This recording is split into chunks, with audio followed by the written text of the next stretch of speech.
V tem videu ti bom natančno pokazala, kaj moraš delati, da ne zapraviš niti ene minute pri ustvarjanju vsebine. Kje se fazila je traj? Ja, vsebina je danes praktično obvezna za vsakogar, ki nekaj prodaja ali mora biti prisoten na internetu. Fora je, da veliko ljudi enostavno ne določi nekaterih stvari, ki so ključni deli dolgotrajnega uspeha. Prva stvar, pri kateri veliko ljudi dela napako, se mora da sliši zelo osnovna, ampak je zelo, zelo pomembna. Velika večina ljudi si ne zastavi, kaj je sploh cilj svojih profilov. A hočeš postati influencer, da dobiš sponsorstva, a hočeš prodati neke digitalne izdelke, a hočeš zgraditi svojo avtoriteto. Če ne veš, kaj pričakuješ od svojega profila, boš ves čas delal, ne da bi vedel, če to, kar delaš, dejansko prinaša rezultate ali ne. Vse drugo pride potem, razumeš? Uredniški načrt, uredniški koledar, vizualna identiteta, vse to služi tvojemu cilju. Tako da, če se zmotiš tu, potem pa boš imel en velik problem. Torej, točka 1. Kaj pričakuješ od svojega profila? Druga stvar, pri kateri veliko ljudi dela napako, ustvarjajo vsebine zastonj. Ne začenjaj ustvarjati vsebine, ne da bi imel nekaj, kar lahko ponudiš svoji publiki potem. Ne pravim, da moraš imeti posnet tečaja, neko hollywoodsko produkcijo, sploh ni treba nič posneto imeti. Sploh, niti treba imeti vsega takoj. Lahko, na primer, začneš s prodajo svetovanja prek Zooma 1 na 1, samo da imaš nekaj, kar lahko potem ponudiš tistim, ki pridejo do tebe. Ustvarjati vsebino, ne da bi vedel, kam vodiš svoj lead oziroma svojo potencialno stranko, pomeni, da delaš zastonj. Če je tvoj cilj biti influencer, potem pa je ok, ampak če boš nekaj potem hotel prodati, ni ok. Tretja stvar, ki ti mora biti zelo, zelo jasna. Vsaka vsebina, ki jo ustvariš, določa, kakšne ljudi boš pritegnil. Če delaš bolj čustvene videe za osebno poistovetenje, boš pritegnil ljudi, ki te spremljajo zaradi tega. Niso nujno ljudje, ki bojo potem kupili. Oni se povežejo z vsebino, ne vedno s tabo. Če pa delaš veliko vsebine z uporabnimi nasveti, je pa zelo možno, da boš pritegnil tako občinstvo, ki vedno išče neko novo, brezplačno informacijo. Spet, ni nujno, da bojo kupili na koncu. No, zakaj je to pomembno? Ker ko se tega zavedaš, potem izbiraš teme, ki jih obravnavaš z namenom. In to absolutno ne pomeni, da moraš ustvariti samo en tip vsebine. Nikakor. S časoma boš preizkusil nove oblike, boš našel svoj format in se boš že zavedel, aha, to pritegne pravilno kvalificirano publiko. Dobro, ampak pazi, če hočeš en nasvet, nikoli se ne osredotočaj samo na nasvet. Ne delaj samo vsebin, ki bojo potem viralno eksplodirali. Ne, to je tveganje, to je spet tveganje, da pritegneš umazano publiko. Oziroma neustrezno publiko, ki ne bojo nikoli kupili od tebe ništa. Tu pri nas v Braziliji se pogosto vidi tiste ogromne profile z milijoni sledilcev in oni ponavadi zrasejo zaradi neke viralne teme. Se pravi, pogosto zrasejo, ne da bi sploh govorili o prodaji. In potem poskušajo prodati, katastrofa. Ker je njihovo občinstvo preveč splošno, brez fokusa, oni pogosto morajo prodati neke zelo poceni stvari, če to sploh gre, ker včasih niti to ne gre. En zelo znan primer pri nas v Braziliji je ta make-up ženska, zelo znana, tam okoli 20 milijonov sledilcev. Lani ali predlani, ne spomnim se točno, je lansirala svoj digitalni tečaj. Ni šlo. Sej, to je logično, ne? Isto kot, na primer, če imaš meme stran. Kako boš potem nekaj prodal, če je publika prišla samo zaradi engagementa? Ne gre. In to nas vodi v četrto stvar, ki ponavadi veliko ljudi čisto zjebe. In sicer hrepenenje potem, čemu res rečem, metrike ošabnosti. Poslušaj me zdaj. Všečki ne plačajo položnic. Sledilci tudi ne plačajo položnic. Sledilci ne pomenijo kupci. Število sledilcev ni merilo uspeha. Mi zdaj živimo v dobi neusmiljenega iskanja poceni dopamina in to ti lahko čist uniči biznis. Ne pravim, da taki cilji niso pomembni, saj sem lih rekla, kako moramo postati, moramo določiti cilj.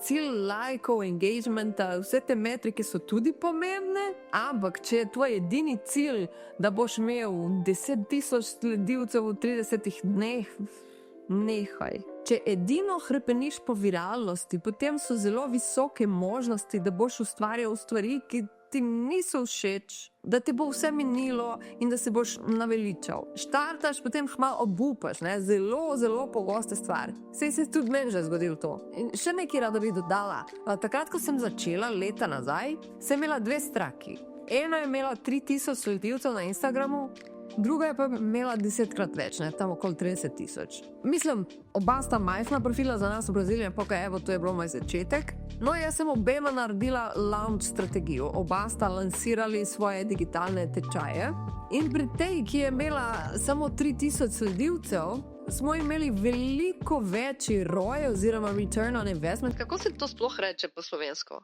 ROI? R-O-I?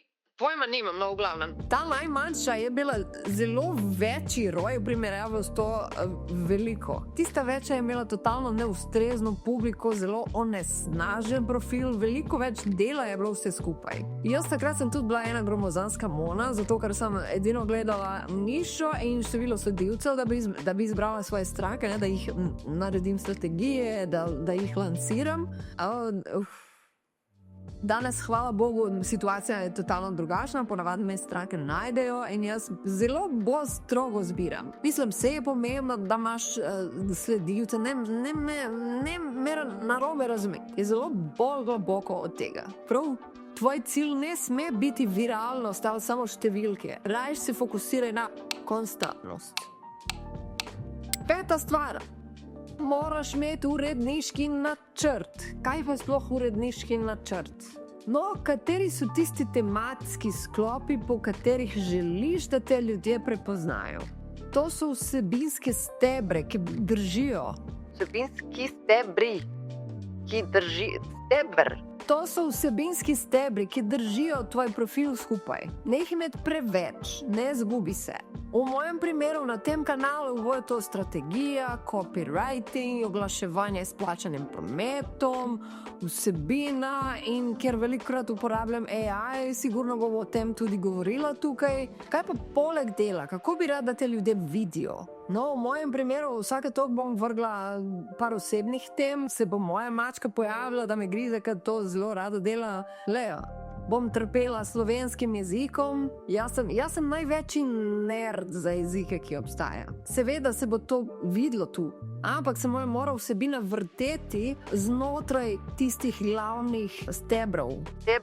Znotraj tistih glavnih stebrih. 5. sklon, hej. Ampak gledaj, to sem izbrala namenoma, to ni neko naključje. Če o tem ne razmisliš namensko, se zna zgoditi, da boš preveč ali premalo poudarjal določene stvari in publika te bo potem povezala z nečim, s čimer mogoče si ne želiš biti prepoznan. Obstaja raziskava, da bojo ljudje do konca leta 2026 zelo radi ugašali družbena omrežja, zato ker pač bo vsebina postala preveč enaka, preveč AI. Če ne najdeš, kaj te res zanima, kaj te navdihuje, kaj rad govoriš med prijatelji, boš imel težave, da te ljudje sploh opazijo. Teže je deliti osebno vsebino, vem, ampak pomisli, no, kaj iz svojega sveta želiš prinesti občinstvu. In kako boš to prepletel, a je to glagol, prepleto. Kako boš to prepletel v svojo glavno vsebinsko strategijo? Če prodajaš nekaj, poslušaj me zdaj, če prodajaš nekaj, storitev ali izdelek, če kaj prodajaš, ne sme biti tvoja vsebina 100% osebna. Ne sme. Moraš imeti ravno vesje, ravno teže, no? Če si pa influencer, potem pa lifestyle je tvoja glavna valuta. Razumeš zdaj, zakaj moraš imeti določen cilj profila? In za konec, ajde, ker me zmanjkuje glas. 6. stvar. zelo, zelo pomembna stvar. Nehaj poskušati biti kralj oziroma kraljica algoritma, preden se dejansko naučiš, kako pripovedovati zgodbo. Ne meči denarja stran za tečaje družbenih omrežij, da tečaje o oglaševanju, o algoritmu, o glasih.